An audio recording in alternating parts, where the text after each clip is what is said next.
Hello. Welcome to SaFECon2020. What's up with Onyx Path? Thanks for joining us. I will stop talking and hand it over to the boss. Who's that? Eddy? Well, there was a rumor that I did acquire Onyx Path because Rich was late to a meeting, so... Again, being late for 15 minutes and actually saying I'm going to be late for 15 minutes disqualifies the usurpation of the company by the dastardly Eddy Webb. Yeah, I'm not sure that was like rumors, much as a hostile takeover. Yeah, An attempted coup. It was certainly hostile. There's Well, photographic evidence, sort of. I think of the five of us, I'm the most hostile. So if any taking over is going to go on. But hello. My name is Rich Thomas. I am the founder and creative director of Onyx Path Publishing, and welcome to our panel. We're going to be chatting here for a little shorter than 90 minutes, and we're just going to talk about what Onyx Path is up to, the projects we're working on, and if you see the people here, you realize that we will probably be wandering down some various verbal channels of digression. That never happens. We all kinds of subjects. Joining me are delightful Dixie Cochran, Hello. energetic Eddy Webb, Hola. terrific Travis Legge, Hello. and Matthew, gentleman gamer Dawkins, because I've given away too many Matthew nicknames and I don't have any left. Oh, well, Gentleman Gamer suits me fine, thank you. It's almost like I came up with it myself. Yes, and came here with it. Yeah, and won't drop it. But How much we try? Eddy, Matthew, and Dixie are our in-house development team. They are also the hosts of the Onyx Pathcast. The what? The Onyx Pathcast. What's that? It's a show you do every damn week. It is, isn't it? Except for that 1 week, that one glorious week that I took off. No, what do they put you in a box? What do they do to you? No, there was 1 week we all took off. The week we were all on vacation. Yeah, Right. we were like, screw it. Mandated, to hell with it, we're all out of here. Vacation week. But no, sometimes they put me in a box. Sometimes we put Eddy in a closet. We throw Matthew into the sea. And Matthew goes into the sea, where it's just really his native environment. It's He's the very Prince happy Namor of our group, really. I was going to say Aquaman, but a lot of people think he's silly, so I wouldn't say that. Yeah, for whatever reason, Namor or Black Adam, who he is identical to, let's be honest, is considered far cooler. What was he called? The Submariner? Or is that someone else? Yeah. Prince Namor the Submariner. Prince of Atlantis. Yeah. I have a record of Stan Lee reading that episode of the Fantastic Four. I don't know if that was like Fantastic Four 3, 14, 27, all the different times Namor attacked them. But there's one where Stan is actually doing the reading for it. And he's Prince Namor, the Submariner. I like how we're already on a tangent. Yep. But the reason I wanted to bring up that each of our in-house developers actually are responsible for taking care of and keeping an eye on the projects of other developers, and each of our folks generally tend to cover one of the product line areas that we have of our many games that we do. So Dixie generally keeps an eye on the Exalted crew and the Chronicles of Darkness people. Matthew takes care of the World of Darkness 20th anniversary and 5th edition, as well as They Came From and Scarlands, where he keeps an eye on that rapscallion Travis Legge, doing the developmental duties. And Eddy is in charge of Scion and Trinity, Continuum, and Pugmire, and a dozen games we haven't announced yet. And Dystopia Rising. And Dystopia Rising. Yep. And Matthew, you handle Legend lore with Steffi? Yep. That's correct. So, so we have a lot of game worlds. Where we love our many game worlds, and we love bringing people cool projects for that. And so let us get into a little bit of a round robin here about what everybody is seeing happening and what's getting worked on right now. Who wants to start? I should pull up my production list if we're going to do this. Oh, from the hip is a lot, Yeah, but from the hip, I always forget like one of my game lines. I'm like, I don't know. There's a lot of Chronicles. It is our way. It's true. We are not known for planning these things in advance. Okay, well, I will start then. I don't know. Whatever. Let's just shoot from the hip. Most of the stuff that I'm doing right now is getting a lot of the 2E books to like across the finish line. We've got Hunter, we've got Deviant, Contagion is happening right now. I've got all kinds of really cool books going out for that. We also did recently start working finally on Tome of the Pentacle for Mage the Awakening, which is very exciting. We're also doing some work on an upcoming Changeling supplement, which is awesome. And then a lot of little supplements for things like, once again, Contagion, Chronicle, Deviant, etc. So it's going to be a lot of 2E stuff coming out in the next little bit here. Also, as It far came as out of the Kickstarters, right? Yeah, mostly the Kickstarter stretch goals, but there's quite a few of those left to keep getting done. So we're getting all those done. A lot of them are under the purview of people like Megan Fitzgerald, who we overwork because we're mean. No, just because she's really good and we keep giving her projects.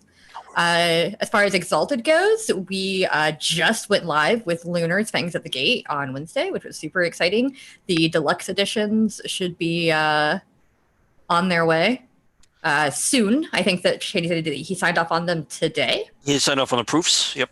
Yeah, so we have seen the deluxe leatherette editions, which means that they'll be going to press and getting sent out shortly, which is awesome. I've got Heirs to the Shogunate going to layout. I've got all kinds of Exalted books moving around and getting wrapped up across the 8 directions, Crucible of Legend, Many-Faced Strangers, and of course, Exalted Essence Edition, which we can definitely talk about later at more depth if anybody has any questions. But I know most of y'all probably heard of the Essence Edition, which is the kind of rules light version of Exalted Third that we're doing. It's not a new line. It's just to go with everything else. Finals for that are almost all in. And once those are in, we'll get into the development and play testing and get it sent off for approvals, hopefully within the next couple months. So super, super excited with how that's going. The couple of games I've played of it have been really fun and really easy to pick up. And I know Monica Specca and Neil Raymond Price have been working really hard on that. I've been overseeing it a little bit, but they really are the, brains behind the madness. Also, I see that Megan Fitzgerald was in the chat after I said she was great. So Hi, Megan. Hi, Megan. Summoned her and she appeared. So if you have questions about Mage the Awakening or friggin' Changeling, she's there for you for that. Friggin' Changeling? Friggin' Changeling. Friggin' Changeling the Lost. I don't know. There's too many words. We have a hype train going on. I'm very distracted right now. I'm sorry. I don't know what's happening. I'm so rarely on Twitch, but hype train, I guess. So yeah, that's what's going on with kind of my main lines. I'm also doing a lot of writing on other books, which I'm super excited about. So we can talk about that a little bit later too. Cool. Eddie, where you at? Where am I at? So, besides, Georgia. Riding the hype train, apparently. Hype train! The hype train goes to Georgia. Let's see. We are on the Dystopia Rising front. We are wrapping up the anthology we had that came out of Kickstarter for that. So it's been seeking approvals for a bit, and some of the writers first time they've worked on Dystopia Rising, so we're kind of getting that stuff polished and in sync with the rest of the stories. But that should be going to editing pretty soon, so that's going to be the last little bit of the Dystopia Rising Kickstarter done and out the door, so we're excited about that. As for, Scion, we just wrapped up the Demigod Kickstarter. That was great. That was so great. Yeah. That went really, really well. We were very happy about that. And everything we've been hearing from people reading it they've been very excited and pleased by it, as Dixie shows off her Team Scion mug. That's by Nerdy Kepi. If anybody wants a Team Scion mug. I should probably get one because I don't have one. Although I'm technically not a team. Well, I've written for Scion. Anyway. You're the overseer. You're definitely Team Scion. I could be argued that I'm not. I'm like, Neil sometimes gets mad at me and doesn't like I tell him no occasionally. Don't undersell yourself, Eddie. You're a vital part of the Team Scion. Yay, I'm special. Now I got distracted by the mug. Oh yes. So Titanomachy came out recently. Actually came out about a month ago, and it's still in the top 5 on Drive-Thru RPG, which is amazing. People And are, that's just a PDF. yeah, that we're still getting the print demand version put together. But that that's a great supplement if you want to actually turn the kind of Cold War of Scion into more of a hot conflict for that hot Titan action. Titanomachy is definitely Stop. looking to get. We're just gonna mention it.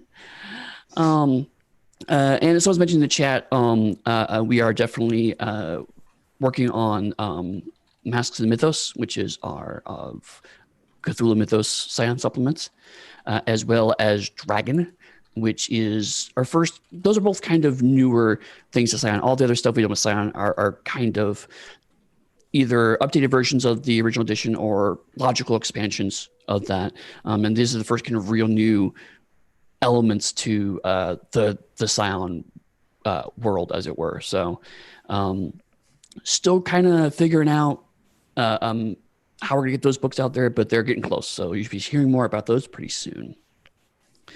Actually, I just see a question about that. Masters of Mythos and Dragon for Scion seem to be on deck. Are they the next Kickstarter? Are they releasing on Drive-Thru? When can I give you my money and acquire them? We announce our Kickstarters one at a time. So we can't say whether it's going to be the next Kickstarter until we're ready to talk about that. But all of our stuff does eventually go through Drive-Thru RPG. So you'll find it there at some point in the future. Just want to say on a Kickstarter level, just in general, not necessarily specifically about those two.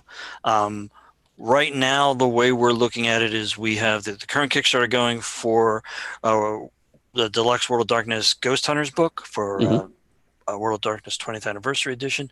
And then we want to see what happens in the United States and the world before we really make too many huge plans on Kickstarter, because we really don't want to start a Kickstarter when they're sending armed troops into the White House to pull out people and stuff. So people will be distracted, we feel.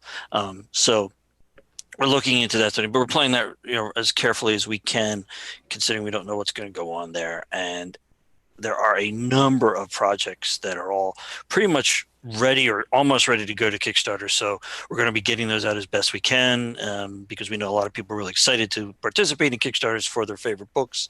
And we'll see what ones work that way. If we can string them out the right way, I think everybody's going to be happy starting, with the new year.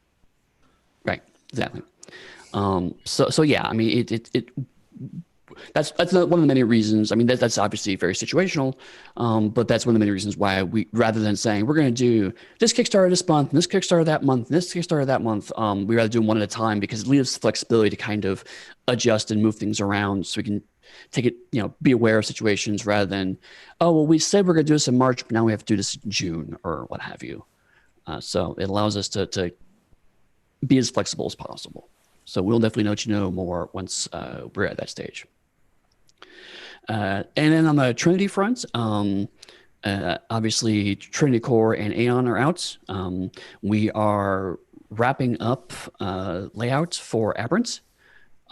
As Dixie showing off a book that has just enough blue. Or I know, I love it. It's a cool effect, right? It is. It's like, oh my God, Dixie's disappearing behind the book. You can see through her.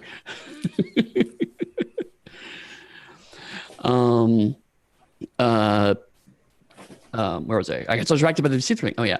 So Aberrant, we're bringing it up right now. It's kind of at the proofing and adjusting stage, and it's going to look really, really cool. I mean, we're getting the comic pages in, and they're looking fantastic. And the new art is going to be. I'm already just blown away by it. So the comics are so cool. It's so good. Yeah. Yes, I'm really, really happy with how they're turning out. Danielle is Lezone is the line developer for Adventure, so she's in the process of getting that ready for approval process relatively soon. So Adventure is coming along, and I just wrapped up the redlining phase for our first brand new Trinity's slice called Anima, which is our cyberpunk game set in 2084 where people are also, they use brain implants to access a full sensory multiplayer online game called Terra Surge. And there's something unusual happening in Terra Surge as it's building up momentum.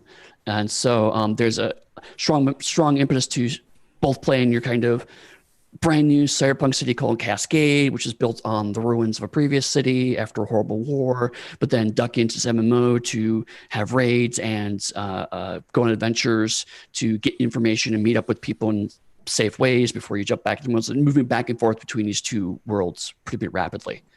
Eddie, Terra Surge is a fantasy MMO, isn't it? Yes, it is. Mm-hmm.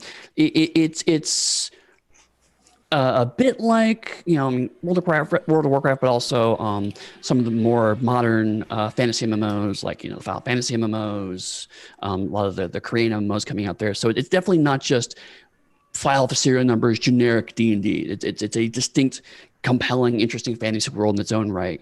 Yeah, definitely. Like all of the ancestries are very unique. They're all like there isn't. It's not elves and dwarves and humans and whatever. Like there's actually super interesting ancestries that you can play in the game that I've never seen before in a lot of games. Also, the way that the magic system works and the way that the world works itself is very, very different, which is super, super cool. Yep. Right. Like, for example, one of the ancestries is called the Quell, and they're kind of like insectoid people. The closest thing that I can think of are the buggers from like Ender's Game. Oh yeah, that's a good one. That's like how I always pictured them. Wow. Totally. Yeah. So that's been another kind of cool addition to the Trinity Continuum.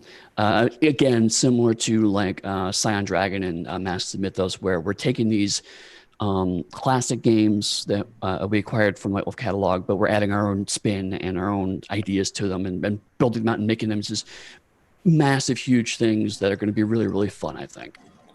Yeah, I just want to point out the fantasy aspect of it because it's going to be really interesting to see how StoryPath works in a straight up fantasy, genre game line. So I think that could be quite cool.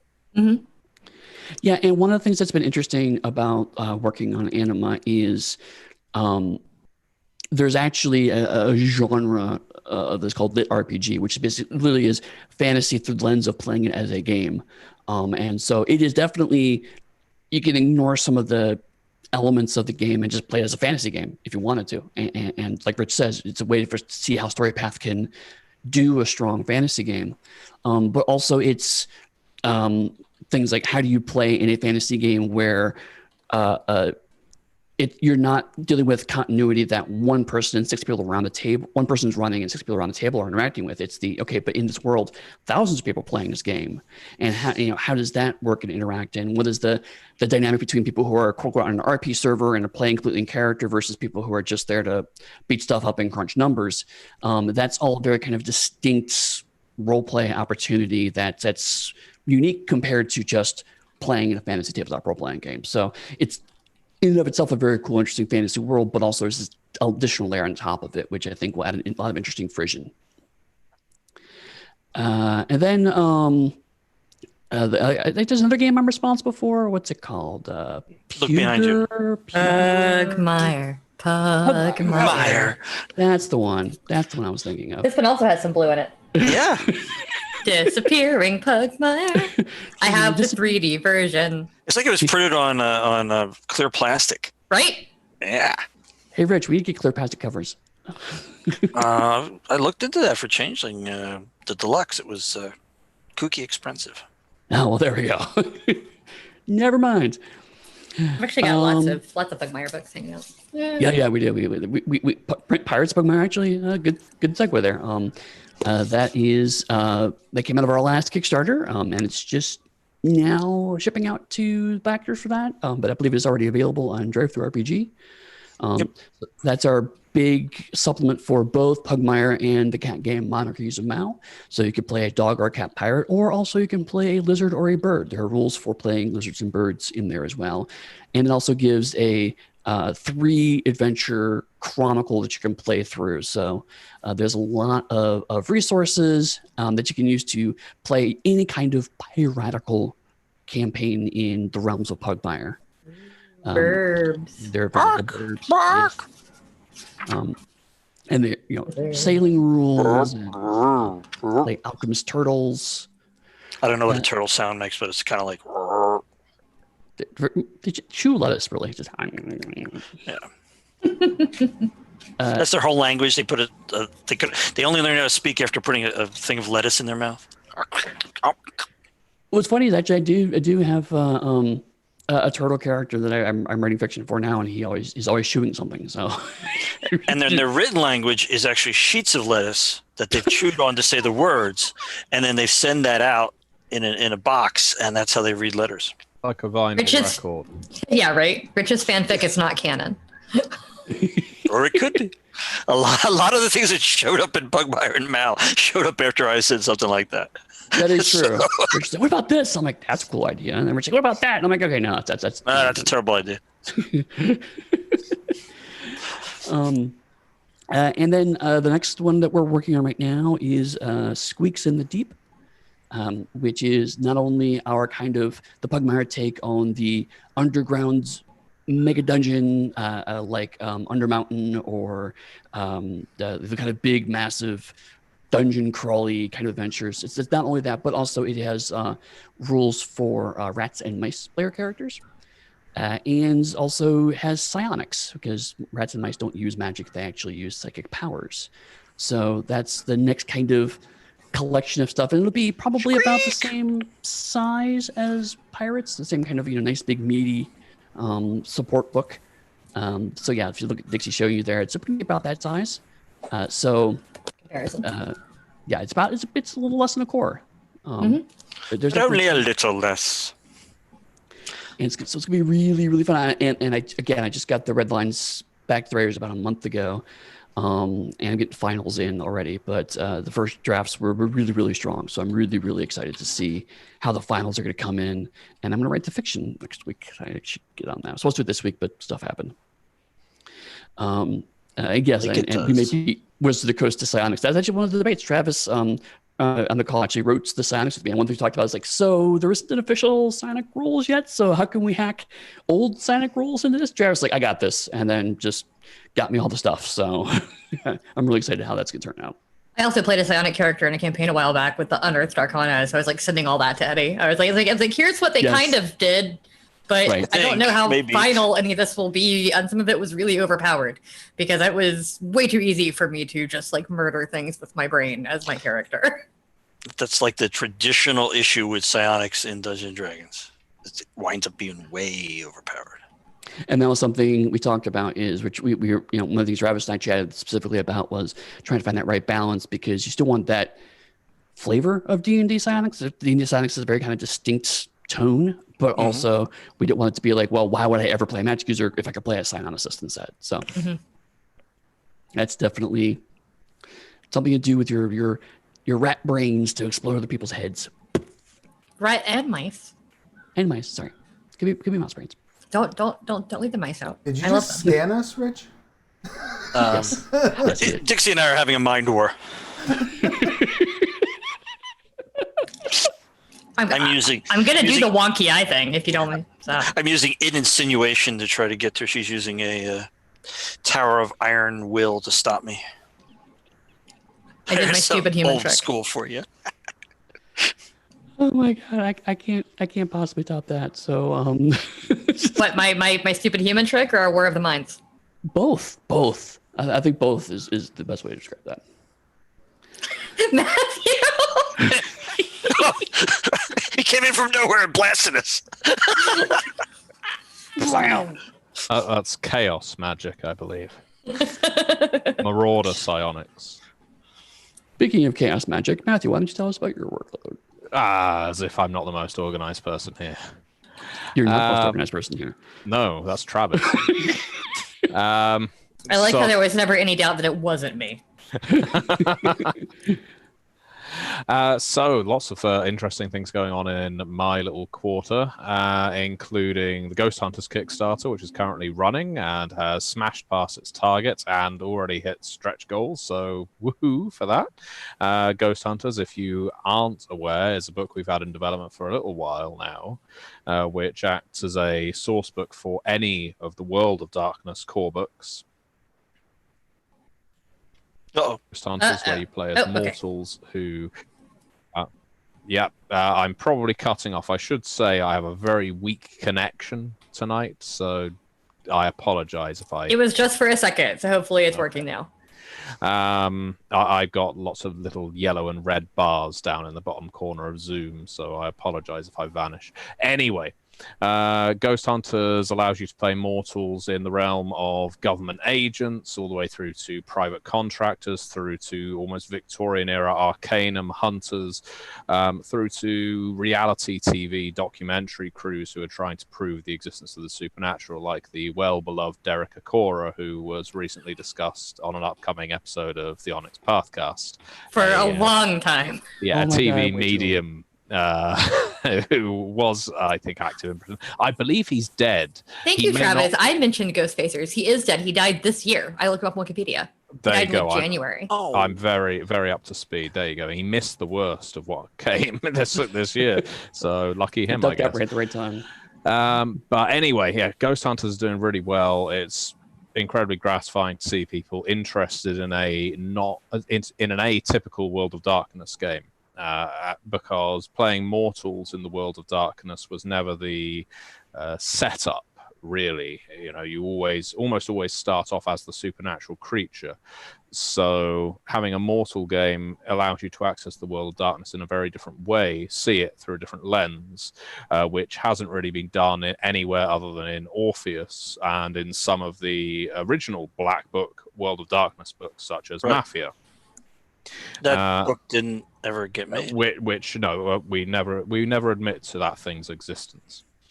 But the Mafia, that is, Cosa Nostra, nothing, doesn't exist. The book as well. But anyway,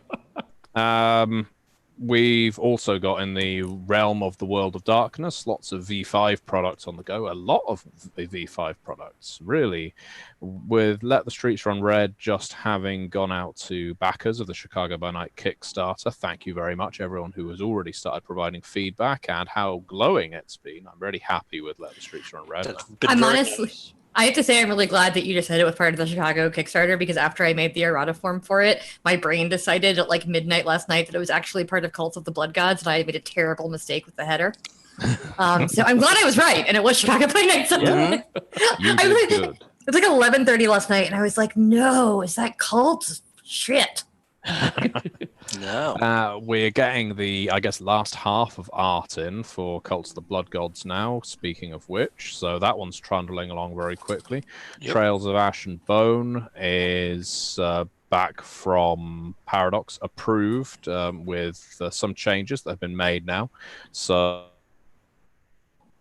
that's now awaiting the editing and art direction queue. Same with Children of the Blood. And the last changes post-approval to Forbidden Religions are now being implemented by myself and co-developer John Burke. So that should, by this time next week, also be in the queue for editing and art direction. So lots of lovely vampire for our wonderful Dixie Cochran and Mike Cheney to look at some juncture. There's also a hell of a lot of Mage going on, and you know what? I think if Travis is up to it, I would love for Travis to wax lyrical about Mage and Scarred Lands when we get to him. I know they technically fall within my overseer bracket, but he has much more hands-on. Direct. Yeah, exactly. And Travis is very good at speaking enthusiastically about this kind of thing, I find. So we've also got the They Came From lines, and they are held up by COVID-related delays when it came to dispatching the Kickstarter release to backers. That is moving now. We were just waiting on the director's screen, I believe, and so that held things up a bit, but things are moving steadily. They Came From Beyond the Grave was, of course, already written and edited by the time the Kickstarter was launched, and that did very well. I think in the end it did better than Beneath the Sea, didn't it? Yeah. So yeah, that's always a surprise and a pleasing one when the second game in a line does better than the first. Yep. More people as well, I think. Mm-hmm. Yep. We've also got a whole load of mini source books for each of those games that were funded. Source book for Beyond the Grave being made, which is they came from Camp Murder Lake. So excited. Our slasher game, and so that's going to be firmly planted in the 1980s. And again, I think you can change those 3 words around any way you want too. Exactly. Well, I like it because it's a bit of a play on words. The idea of it being camp murder, right? But also the fact that there's a lake on the end. Of course, there's a lake. It'd be Lake Murder Camp. It could be Lake Murder Camp. The whole lake area. Also, if it's Camp Murder Lake, then it's obviously a camp by a lake named after someone whose last name was Murder, obviously. And who was murdered. Yeah. So there's a little bit of irony there in their life. Yeah, it was named after the central figure of Emerson, Lake, and Palmer.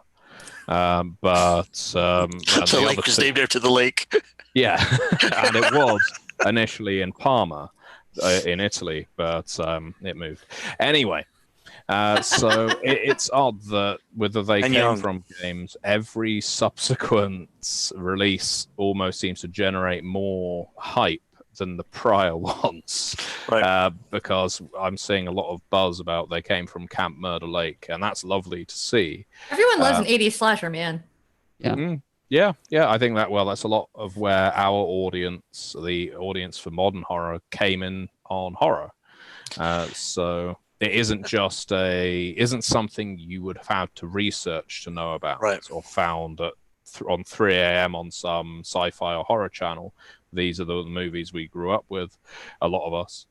But I also think Matthew, it's the newness of the concept.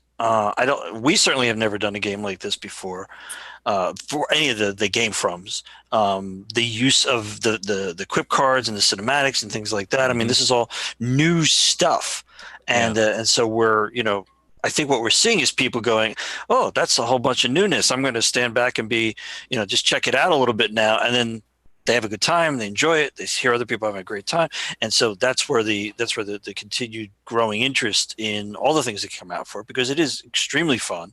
And pretty, I'm pretty proud of how we emulate the genres that we're talking about. I think each one of them has a distinct flavor. There's the quips are different. The cinematic playing around with things is different. And there's always we did the 2 time periods for Grave.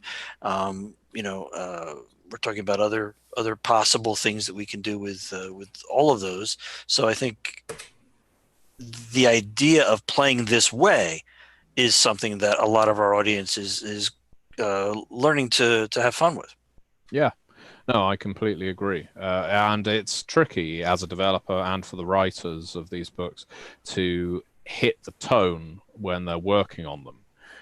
Because, for instance, Beneath the Sea was almost slapstick in its nonsense, in its level of nonsense, whereas Beyond the Grave is more hammy, is the way I've tended to describe it. Right. And hammery.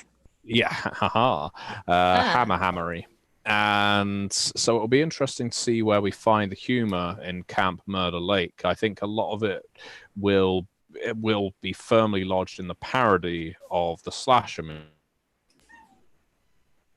In fact, more so than the previous games, that a lot of the humor will be centered on who you are playing, because you will be conforming to stricter roles than perhaps existed in Hammer horror movies, for instance. Right. I also feel like a lot of tropes. I was going to say, I feel like a lot of the humor in Camp Murder Lake is going to come from recognizing the tropes on a meta level, and just kind of going like, oh, that's the final girl. Oh, that's the, killer who's going to come back 3 more times before he's finally vanquished. Oh, that's setting up for a sequel at the end of the game. Like all that kind of stuff. Because that's really where, like Scream, I still will always say did it best by, sending up a horror movie while still being a good horror movie. Right. Yeah. And so hopefully we can well hit done, that kind of Also things like Cabin in the Woods, which someone just mentioned in the chat, like another great way of subverting the horror movie while still having kind of a typical slasher movie. Tucker and Dale vs. Evil. I I love those kind of like comedy slashers or self-aware slasher films, and I Yeah. think that that's where this one's going to kind of hit. It's like on its surface, it'll look like a typical 80s slasher, but because of the players, it's going to end up being a self-aware slasher movie because everyone knows the basic tropes of a slasher. So yeah, Also, I mean, there's a whole commercial of I think it's is it an insurance company? I don't remember. Where it's like, you know, they're running and what do we do? Let's get into this running car that's sitting by the side here. No, we should go hide behind the wall of chainsaws. yeah. You know, it's just like, Right. so that's we're already there. You know, Let's all go in the basement. That's a great idea. always good. Nothing Time bad to split the happens. party. It was the best idea in Night of the Living Dead. The problem would have been he would have been sharing with a horrible bigot True. zombies head on rather than that. So I think he made the right choice in the end. Yeah, because Romero's can go upstairs. So Yeah, oh, that's true. so Zombies generally- have advanced significantly since 1968. yeah, Walking Dead. If you go up a level, they can't get you. But anyway, So Daleks? Yeah, exactly. Yeah, it's been so long since Daleks couldn't fly. Right. And Yeah, we but still it's make the that joke that seems to keep on giving. What do you First think, Rich? season Tenet, I think. Should we Technically speaking, should Doctor we Brain. announce anything about They Came From, or would you say it's classified? Well, we are working on the third main book, Right. right? And Yeah. Because Yeah. Kit Murder Lake is a supplement for But Beyond the I Grave. would definitely say at this point, I would just say it's classified. Yeah, Okay. classified. Yeah, that's a good way to put it. They came from classified. Yeah, Yeah, the government. That talks makes about sense. it. Yeah, we can talk about it. So other than that, I've of course got Legend Lore that I'm overseeing, although Steffi Devan is directly developing those books. And Legend Lore itself is in the art queue, while the Legacies book for it that was Right. funded with the Kickstarter is now in final draft. Steffi shot through the red lines on that one, did a really good job, and so that one's moving along nice and quickly too. So yeah, lots of projects on the go and all a lot of fun. So I'm going to pass over to Travis now in whirlwind style to cover off Mage the Ascension and Scarred Lands. Thank you very much. I appreciate that. Yeah, so Mage the Ascension, lots of exciting stuff going on. We've got Technocracy Reloaded is currently, last I knew, layouts, right? We're actively laying that book out, I believe, is the last official word. So should not be too terribly long until it's in your hot little hands.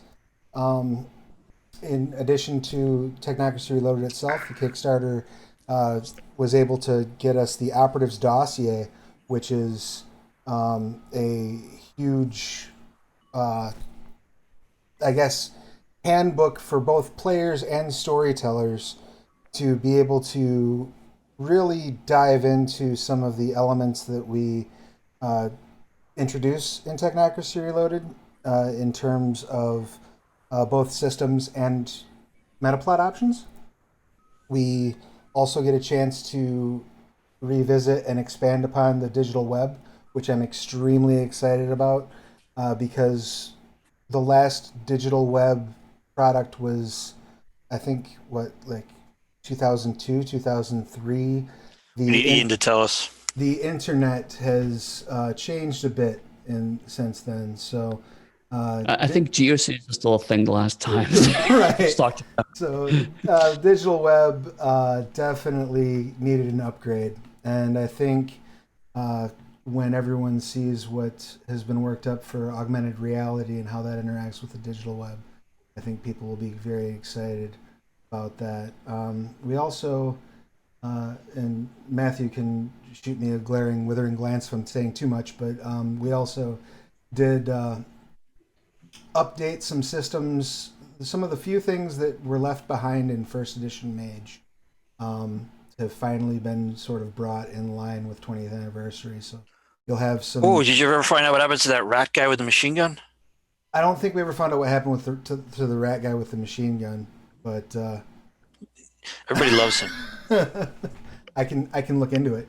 But no, we will have what we will have is rules for building shanties and constructs, which should, I think, move things forward in a fun way.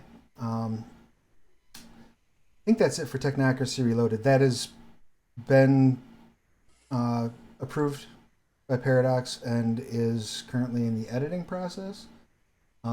So that should be trucking along shortly. I think that's it that I can talk about for Mage 20th at the. Yeah, I should add Victorian. Victorian? Yeah, Victorian Mage, which isn't Yeah. in Travis's purview, is currently in art direction, where we're getting the art that we will need for the Kickstarter. So expect to see that at some point. Yes, I just got an email from Mike saying, "Hey, these guys they need new symbols or something." Yeah. Maybe, yeah. And I wanted to argue out of it, but no, he's absolutely right. Time to change Inktober to Symbol sober. Logo's over. Can't change Inktober. I'm full scale committed to it. But yes, Victorian Mage is something a lot of us are very excited by, because I think everyone enjoys when we tackle a historical era in the world of darkness, whether it's with Dark Ages, whether it was way back when with Victorian Age Vampire. So getting to do it for Mage, the Ascension, just feels right. And it's another book that's been in development for a while. It's been painstakingly worked on to get the tone right, to get the content right, because the era that it's handling, an era of rampant colonialism, invasion, subjugation, and so on, isn't one that we wanted to handle in a kind of flippant way. We wanted to do the subject matter, deal with it respectfully, whilst also presenting a playable and interesting and fun game. And we feel we've done that, but it took some time. But I think we're very happy with the result. So, Travis, Scarred Lands.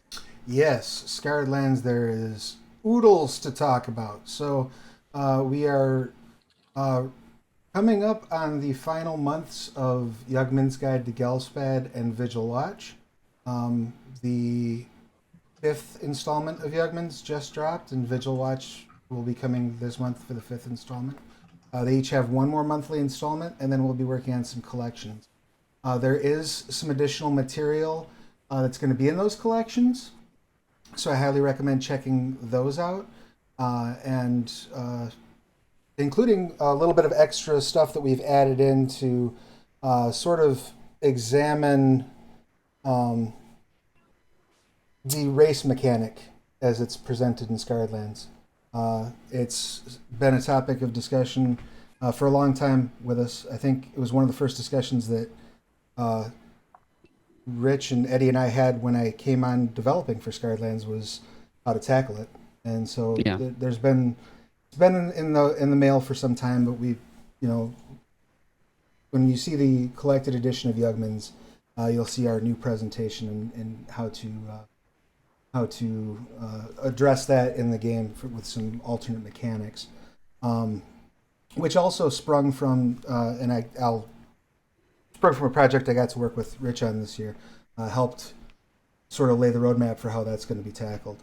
But I'll let Rich talk about that because that's his. Well, I very much have appreciated everything you've done to bring this. It is very much a collaboration. And it's been amazing, trying to bring my D&D game world that I started over 40 years ago forward to 5th edition rules and a modern publishing mindset.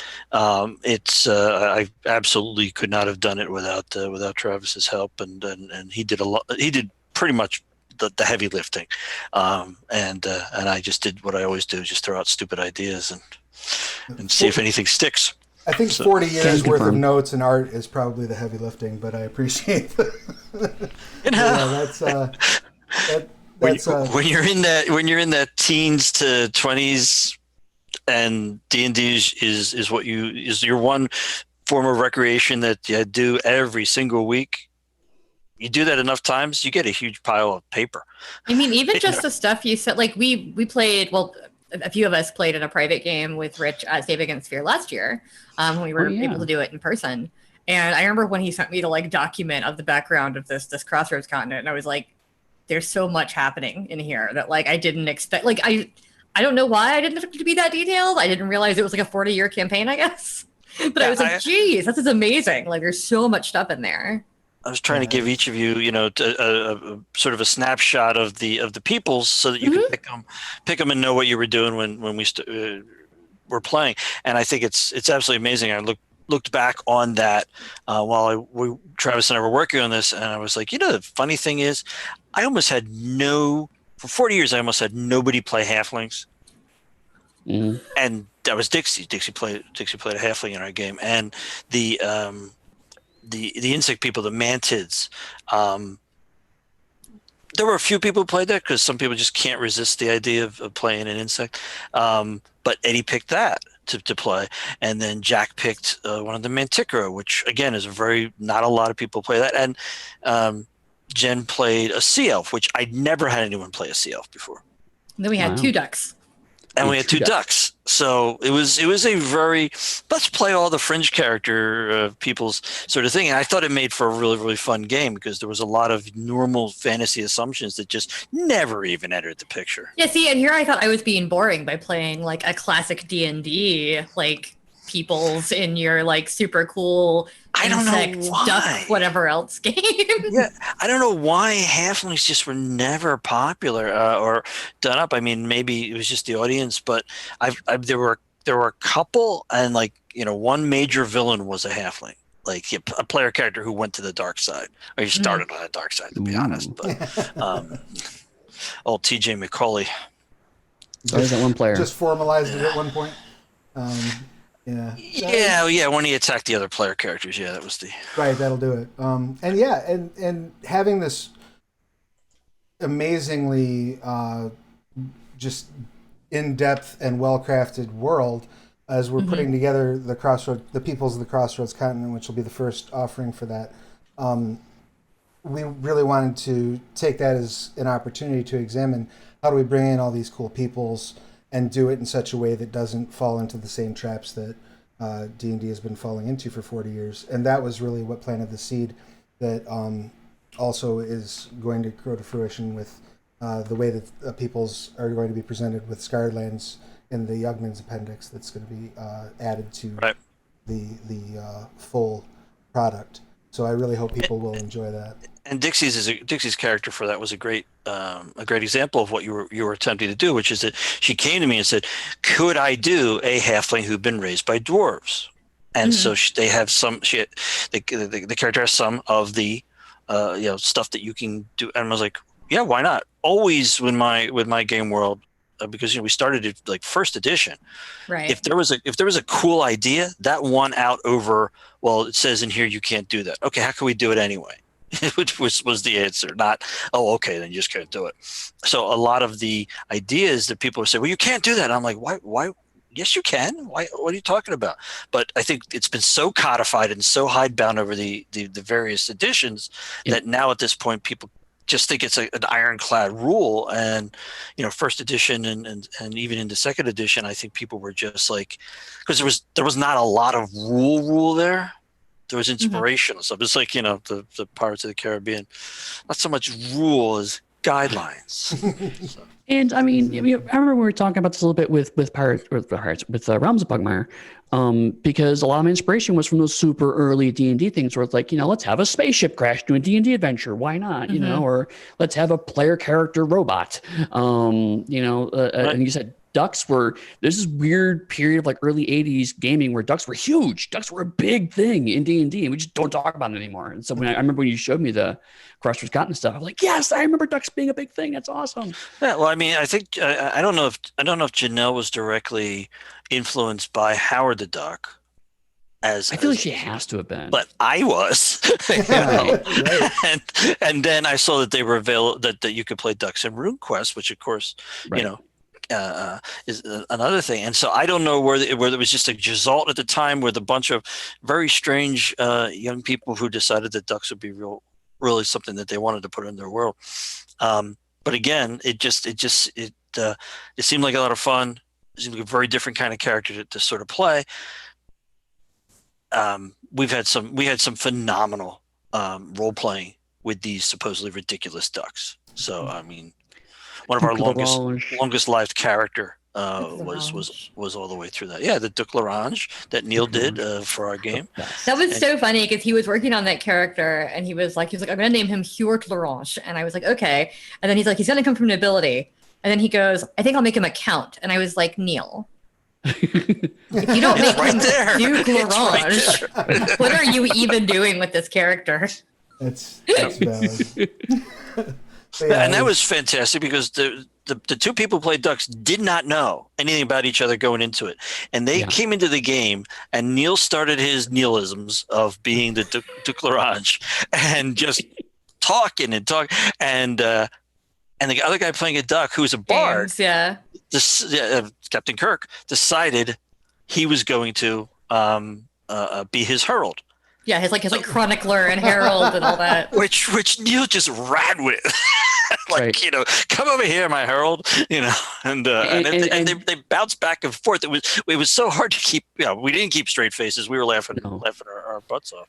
And to be honest, certainly the way James was playing his character was very henpecked.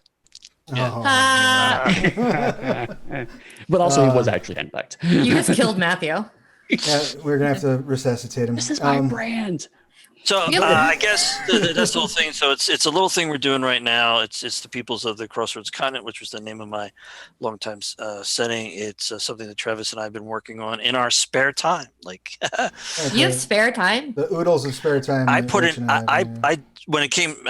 Travis said, "Hey, based on the thing you wrote up for the people, for Dixie and Eddy and the Save Crew, could you just work off of that? But I need a couple of locations. I think it'd be really cool for each of the peoples to talk about some of the places where that are important to them." Mm-hmm. And so I said every night I was going to write one of the locations per two if I could do it. And so I took an hour every night after everybody else went to sleep in the house, and writing is not my easiest thing, and work my way through it that way. Then when it came time to illustrate them, I did the same thing. I'm like, I'm going to do an hour of this a night, wherever that takes me. And so, yeah, that's really good though. Yeah. Turned out beautifully. I'm super proud of it. Sometimes it was relaxing to end the night that way, with this feeling of accomplishment, like I did write those 2 paragraphs, haha. And sometimes it was, wow, I'm really energized, and now I can't sleep. Yeah, I definitely had writing sprints come out of just I'll write 500 words tonight, and then I'm like, but I'm on a roll now, and then it's midnight, and I'm like, you have to go to bed. You have to stop right now. When you hit that stride, it's very hard to. I will point out that it's just after 5, so if you want to start doing any questions, it's probably about the right time to segue over to that. Real quick, let's a couple blurbs on Deadman's and on Fenric. Please, go for that first. Let me get those real quick.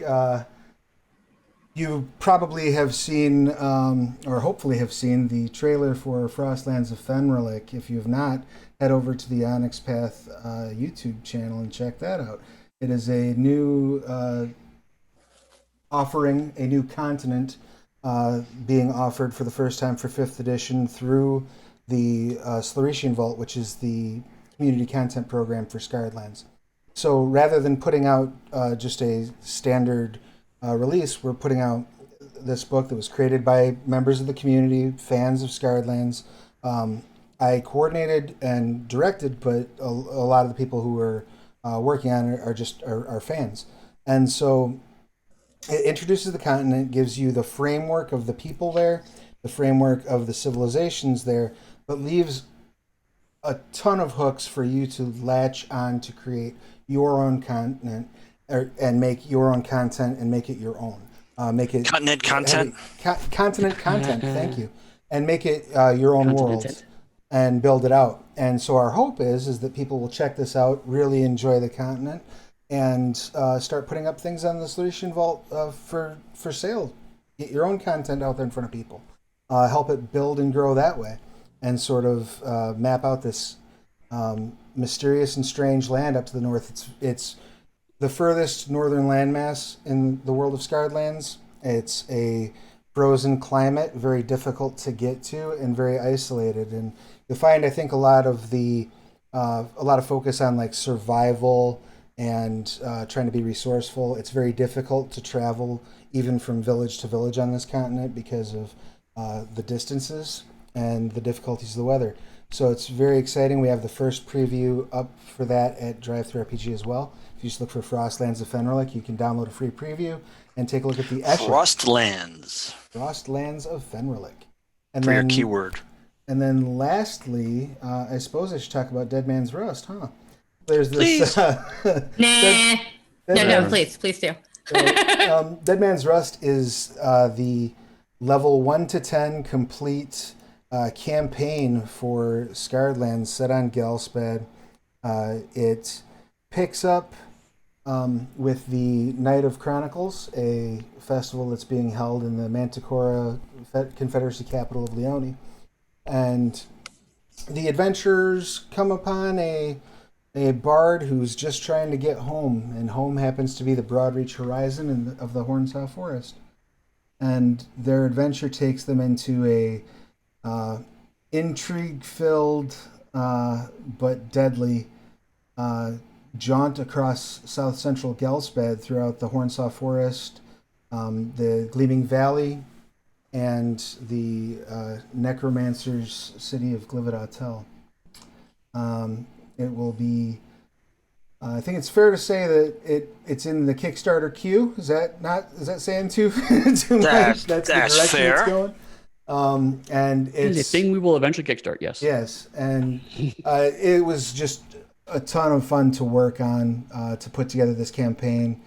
It's got content in there. It's really a comprehensive guide to that area of Gelspad. So even if you don't want to run the main story that focuses on a mystical plague that targets the Hollow Legionnaires, if you wanted to, wow, that sounds completely fantastical and not at all relevant. So right, yeah, I don't know how. Funny, I swear COVID wasn't happening when I pitched it. But yeah, if you don't want to touch that plot, there's still, you can run campaigns after campaigns with the information that's on there in the Gleaming Valley and the Hollow Legionnaires. My probably favorite playable peoples in Scarred Lands. We really got to get into their home. We developed all of the clans of the Broadreach Elves, which is 29 clans, I think, 30 clans. So huge information on the Broadreach Elves in the Hornsaw Forest, and then a detailed overview of the evilest necromancers in all of creation, as far as I'm concerned. You won't find worse than the necromancers of Glividatel anywhere. So great villains to top it all off. And yeah, that's Dead Man's Rust. Okay, well, how do we want to handle questions, guys? We have a bunch of them in the chat, Rich, so one of us can just read them if you want. Yeah, I didn't know if... Yeah, I'm copying some more over in there. In the actual Zoom chat, not the... Eddy got Yeah, it. in the Zoom chat for us. I can read a couple. Matthew, Sure. could you Yes. say more about Forbidden Faiths for VTM 5th? Okay, so it's Forbidden Religions, but I'll forgive Forbidden the Religions. questioner. I was just reading it, but you're right.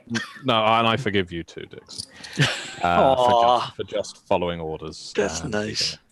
But yes, Forbidden Religions is a book of cults for Vampire the Masquerade 5th edition, and given the title of Forbidden Religions, one of the things I wrote up, I think, in the prologue or on the back cover is in a world where the Church of Set and the Bahari and the Church of Cain and the Hecata are roaming around, what could you possibly be doing to be considered forbidden in the world of darkness? So that kind of tells you the kind of unpleasantness that exists in this book.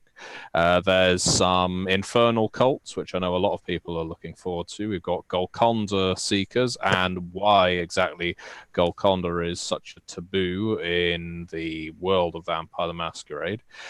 We have a bunch of ancestor cults as well, including one dedicated to Shulgi of the Banu Hakim, and another dedicated to Orthia, the first child of the Ventru Antediluvian.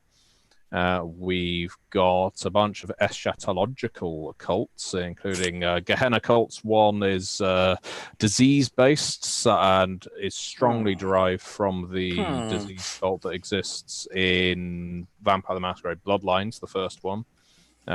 We've got, there's a lot of different cults in there. We've also got merits and flaws, new lore sheets, some new discipline power, some new coterie types. So there's going to be things in there for players, things in there for storytellers. Undoubtedly, some of the religions are more antagonistic than playable, but presumably if the storyteller speaks to the players and they set up their chronicle tenets and they all want to play descendants of Shulgi, the shepherds of Shulgi, then you go right ahead and wield that web of knives. But lots to play with in there. Cool. I'm going to skip a couple questions that are about internal things that we wouldn't talk about probably in public. Someone asked, will anything as yet unannounced be announced this stream? We did. You might have missed it. Make sure you subscribe to the Twitch so you can go and watch the VOD immediately. We did. Someone asked if Travis could say more about Digital Web 3.0 to the second degree. I think we already covered. But I think we covered that after that was asked. Plans for upcoming CFD products. I talked about those, and past that, anything has to go through White Wolf and will be on the blog as soon as we can announce it. That's all I can ever say about upcoming CFD products. The ones that are announced, things like Tomb of the Pentacle, which I'm super excited about, and all the stretch goals that we're working on.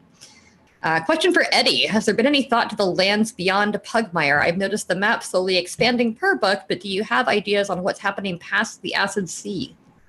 So, yes, kind of. This is actually a conversation Travis and I got into recently, because he is a kindred spirit in the fact that we are both people that actually don't like fantasy games where everything is all planned out and you have the map of the world and that's pretty much all you get. So I very much wanted the realms of Pugmire to be a place that slowly expands, but also I wanted to give lots of blank space for people to put in wherever they wanted to, because it's a lot easier to say, well, they're north of the mountains or they're south of the Acid Sea, rather than say, okay, they're in this tiny little part of the map between this town and this town where there's maybe there's a green spot. Maybe you can kind of put it there. So I do have ideas, but it's nothing concrete, because as I work on things, I go, okay, well, now let's actually nail that down. And then I write that area with that new knowledge in mind. So like, for example, I had always had a sense of there was going to be stuff in the Acid Sea. And then when I got the pirates, I actually started nailing that down and figuring out what that was going to be. Same thing is like, I put seeds of there being underground passages in both Monarchies of Mal and Pugmire, because I knew eventually I was going to do some kind of underground thing. But the underneath actually was a lot better, I think, because I got a team together to actually start fleshing that out and giving me cool ideas. So if I'm sitting here saying what's all planned out, then there's no room for writers to come on board and pitch me really cool, exciting ideas. So I think overall, it's just, I generally prefer with this property, at least, to kind of just slowly expand as products dictate, as ideas come up, as teams get together and work on various parts of the world. But I do have lots of hooks out there. So I could say, okay, like I have a sense of, if you look at Pirates of Pugmire, there's a small reference to a landmass, like to the southwest. And there's stuff there. And I have a vague idea what's happening there, but I'm not going to nail it down until I actually decide, okay, now it's time to put down something there and work a project on that. And so what does that landmass actually entail? Someone else asked if there are more flavors of story path in the works besides Trinity, Scion, and They Came, and the answer is watch the blog for those sorts of announcements. I will kind of half answer a little bit of that.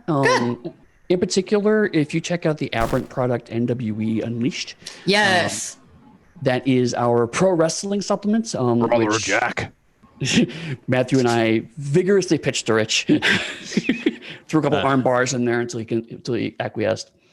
He just kept going woo to me. I don't know what that was about. But. It was a really weird midwinter. Woo! But part of that is one of the things I did pitch to Rich is I also wanted to be kind of a very, very mild, very oblique Street Fighter homage. And so it's like we need to kind of have some rules and a rough system in there. So I pitched a way that we can take the story path system and really condense it down as much as possible to get a wrestling minigame inside of this relatively small book. And so that's something that we've been playing with in other ways. So, I mean, I don't know if it's going to end up being its own kind of flavor of story path, but certainly we are showing that story path has even more range than originally pitched. So it's going to be take Trinity Continuum, boil it down to its bare essentials, and then we're going to do that again with Anima.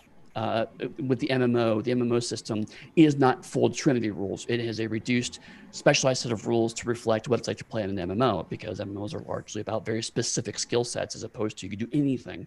Right. And even though it's a futuristic one where you have a lot more flexibility than a typical MMO, there's skills for attacking and defending and whatnot.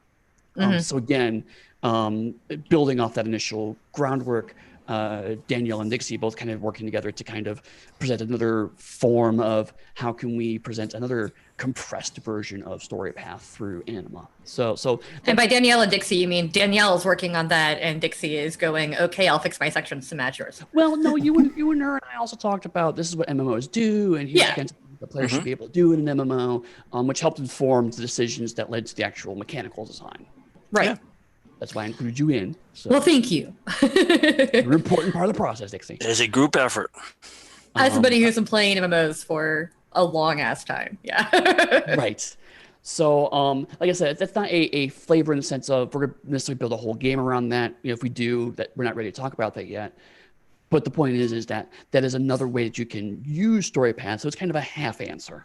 You know, I think the thing is the story path is really something that we're still trying new ways to have fun with. What kind of rules can be tied to these? I think Neil was just calling the whole thing a whole bunch of levers or levers, and so that's a real truism for story path right now. Is I think you are going to see us play around with it in different ways and more ways, because there's so much room to do that. It's got a lot of flexibility to the system. Yeah, that's why it took us several years to make it, but now that we've done it, we're really seeing the I don't think we've fully plumbed the depths of what story path can actually do. So I think there's still more to come, but we're just that's an insight into some of the things we can do with it. Somebody did ask if there was an official Realms of Pugmire Discord. I don't believe there is, but we have an official Onyx Path Discord. Yes. Which is linked all the time in the chat, I think. If not, I'll link in a minute. Feel free to join that. There is a Realms of Pugmire channel. Yep. So yeah. Start talking there. Yeah. So come here, hang out. Eddy is often in there if you have a question. Try not to ping us if possible, unless it's like, but we check it. We're in there. It's cool. Yeah.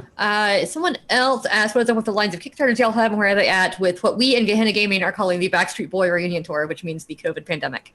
That's what that's about.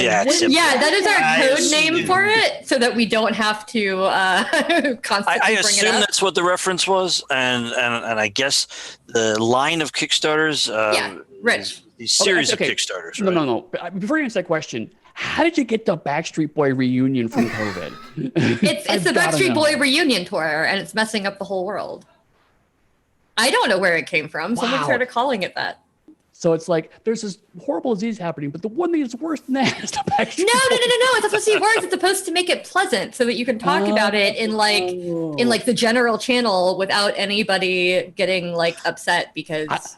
I thought you were just being really mean to the Backstreet Boy. I see no pleasantry with the Backstreet Boys. I guess it's a meme at this point. But yeah. So when Backstreet's back, it basically means COVID has had a resurgence. So that's not all right. That is not all right. Damn it! No. What the hell are these Gehenna people thinking? However, it does rock your body, from what I understand. Everybody. Everybody. I think it hits your body with rocks. Kickstarter. What is going on Right. with the Kickstarters and how have they been affected by this Well, summer? they have been affected because we not only have our own people who have had various issues with how to get through this time period of the Backstreet Boys reunion, but the people that we work with outside of our company, like printers and shippers and fulfillment companies, they've all been hit by this, regardless of where they are. And so the final piece of the whole thing of coming back on board was our screens that we needed to, which we have one printer that does our screens because it's the only printer that can do screens for us at that quality without leaving the country. I mean, like leaving North America, we'd have to go to China or somewhere like that, and that's a lot of other issues pop up when you go overseas, the long shipping time, everything else like that. So we've been working with these same folks to do our screens all the way along, and they had to shut down, they had to slow down, and this is all happening like decisions are being made one week to the next week to the next week to the next week, and ultimately what it resulted in is we are just getting them. And because of how weird things are, the truck that was taking our screens was supposed to arrive at the beginning of this week got, let's just say, lost between the United States and Canada, or Canada and the United States. There isn't a lot between those two places. There's a border. So supposedly, and I haven't heard back from Aaron, who's monitoring this, but supposedly they were supposed to arrive today. So could be any time. I've dealt with things being brought into warehouses before, and no lie, those guys can start honking their truck horns at 11:58 and saying, "Yeah, we delivered it today." Yeah. So before midnight. So we don't know what that is, but that's been part of what's been bogging us down. We have three? No, we got Creature Collection out last couple of weeks, but we've got several more that Matthew's Game and Pirates, and I think I've covered it up now, but I think it's is Dark Ears. Yeah, we've gotten a few things out there, and Yeah. it's just been like sporadic. They've been done. They've been sitting there, and then the rest of our things moving up into those have also been affected as various creators had to deal with the things we've all had to deal with. So yeah, I mean that's the thing. Is like even when we're mostly working from home, everybody's been affected by this, obviously, on some level or another. There's actually a panel at 7 called "A Game Changing Year 2020" for SaFECon Sphere that Eddy and I are both on. Right. We'll be talking quite a lot about that because that's pretty much what the panel is about. Is like in the wake of this, what has changed, both in how you game and how you make games. So if you want to hear more on that and how it's affected kind of the industry as a whole, and also just how people are playing together, I would definitely try to show up on that panel if you can. Yeah, and it's actually it is true. We've seen a lot of it. We've put a lot more of our emphasis in the last 6 months on virtual gaming, which is great because that's why I've wanted us to be able to move in that area for a long time. And it's this was a huge impetus because so many people are actually virtually gaming because they didn't have a choice. They couldn't have everybody gather around the dining room table or whatever. So yeah. So it's been a bit of a stretch, but some things that would have been out earlier than predicted are coming out almost on prediction or a month late or whatever. But we're not doing poorly at all with any of that. The rest of our Kickstarters are popping along without being late, or at least later than the little expected estimated date that goes with Kickstarter. Mm-hmm. See, it's 5:23, so we have like 2 more questions. Yep. Is there any Anarch content among the Cult of the Blood Gods content? And also any chance we'll see more on Bloodwine in future V5 books, Matthew? I can ask you both of those at once. Anarch content in Cults of the Blood Gods. So the Anarchs are kind of ripe for cults, really, because they lack a great deal of structure, and cult leaders like to prey on people without structure and without direction in their life. That's partly the major reason why the ministry are there. You know, all the talk of the Setites getting bombed out of Paris, which is what happened when they tried to join the Camarilla. That's one motivator, but also the Anarchs are even better home for them.